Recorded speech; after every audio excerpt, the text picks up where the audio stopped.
আমরা আগের এপিসোডে অর্থাৎ আগের ভিডিওতে আমরা জেনেছি যে why should we learn English, অর্থাৎ আমাদের ইংরেজি শেখাটা প্রয়োজন কেন।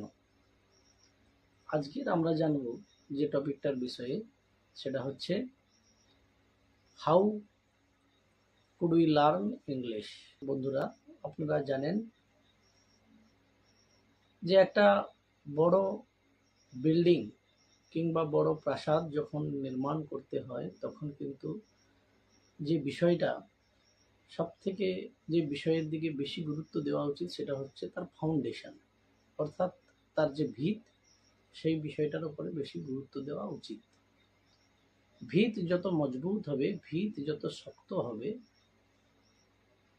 সেই বাড়ি বা প্রাসাদের আয়ু, লংজিভিটি কিন্তু তত বেশি দিন হবে এবং দীর্ঘস্থায়ী হবে। তো আমরা সেই বেসিক লেভেলের কথা যদি সর্বপ্রথম যে বিষয়টির দিকে আমাদের দৃষ্টিপাত করতেই হয়, সেটা হচ্ছে সিলেবল, ক্লাসিফিকেশন অফ সিলেবল। অর্থাৎ আমরা সিলেবলকে যদি ভাগ না করতে পারি সঠিক কিন্তু প্রনাউন্সিয়েশন করতে পারবো না। হয়তো আমরা বলতে গেলাম ফরচুন কিন্তু হয়ে গেল ফিউচার, সেক্ষেত্রে কিন্তু যিনি শুনছেন যেটা তার কাছে কিন্তু অর্থটা সম্পূর্ণ পাল্টে যাবে। এরকম উদাহরণ রয়েছে যেগুলো সঠিক প্রনাউন্সিয়েশন কিন্তু না হলে আমরা কিন্তু সেই সাবজেক্টের বা সেই শব্দের যে প্রকৃত অর্থ আমরা কিন্তু বুঝতে পারি না, কোথাও না কোথাও একটু অসুবিধে হয়। যদি তার সিলেবল ক্লাসিফিকেশনের উপরে নলেজ ডিপ থাকে তাহলে যত বড় ওয়ার্ডই হোক না কেন সে কিন্তু প্রনাউন্সিয়েশন করতে সক্ষম হবে এবং তা সঠিকভাবে করতে পারবে। এ টু জেড পর্যন্ত যে 26টি অক্ষর রয়েছে, এ বি সি ডি থেকে জেড পর্যন্ত, এই 26টি অক্ষরকে, প্রতিটি অক্ষরকে আমরা কিন্তু ইংরেজিতে লেটার বলে থাকি। এ একটি লেটার, বি একটি লেটার, সি একটি লেটার, ডি একটি লেটার, এরকম করে এ থেকে জেড পর্যন্ত প্রত্যেকটি অক্ষরই কিন্তু এক একটি লেটার। এ টু জেড পর্যন্ত যে 26টি লেটার রয়েছে তাদেরকে একসঙ্গে আমরা অ্যালফাবেট হিসাবে আমরা বলে থাকি, ইংলিশে অ্যালফাবেট হিসাবে, আর বাংলাতে আমরা বর্ণমালা হিসাবে বলে থাকি। আবার এই অ্যালফাবেটকে আমরা দুই ভাগে ভাগ করতে পারি, এক হচ্ছে কনসোনেন্ট আর দুই হচ্ছে ভাওয়েল। ভাওয়েল আবার 5টি রয়েছে, A, E, I, O, you.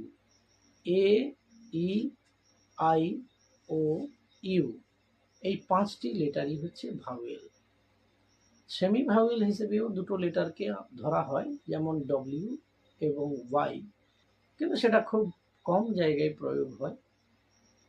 এটা বাদে, অর্থাৎ 5, 2, 7টি লেটার বাদে 19টি লেটারই হচ্ছে কনসোনেন্ট।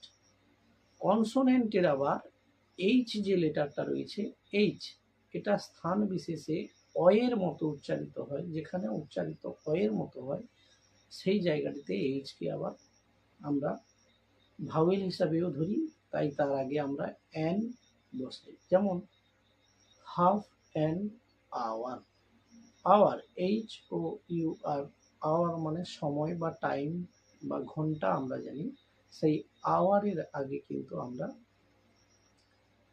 অ্যান বসাই, এ অ্যান বসাই, কারণ এইচটা এখানে অয়ের মতো উচ্চারিত হচ্ছে, এই কারণে আমরা এ না বসিয়ে অ্যান আওয়ার বসাই। তাহলে ক্লিয়ার বিষয়টা? তাহলে এ থেকে জেড পর্যন্ত যে 26টি লেটার রয়েছে, সেই 26টি লেটারকে আমরা একসঙ্গে কি বলি? অ্যালফাবেট বলি।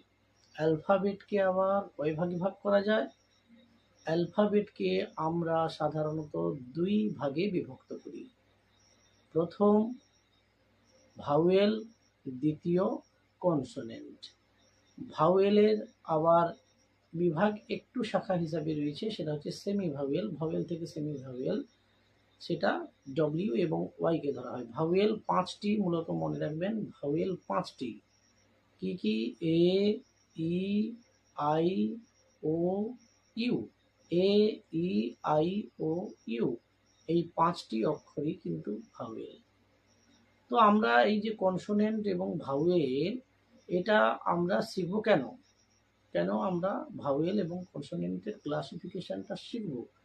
কারণ আমরা কথা বলার ক্ষেত্রে, আমরা ইংরেজিতে কথা বলার ক্ষেত্রে এ এন এ এন ভাওয়েলের আগে আমরা জানি এ, ই, আই, ও, ইউ 5টা ভাওয়েল আছে। ভাওয়েলের আগে কিন্তু এন বসে এবং কনসোনেন্টের আগে কিন্তু এ বসে।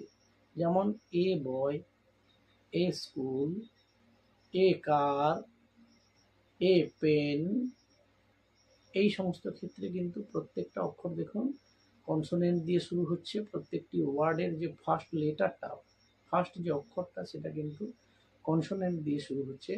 তাই কিন্তু এগুলির ক্ষেত্রে এ ব্যবহার হচ্ছে, আ ব্যবহার হচ্ছে বা এ ব্যবহার হচ্ছে। আর এনটা দেখুন, umbrella, umbrella, an umbrella, elephant, an elephant, apple, an apple, hour, hour, HOUR, hour, an hour. এইরকমভাবে আমরা কিন্তু দেখব, লক্ষ্য করব যে ভাওয়েলের আগে, ভাওয়েল দিয়ে শুরু হওয়া ওয়ার্ডগুলোর আগে কিন্তু অ্যান বসছে। ঠিক আছে, বোঝাতে পেরেছি?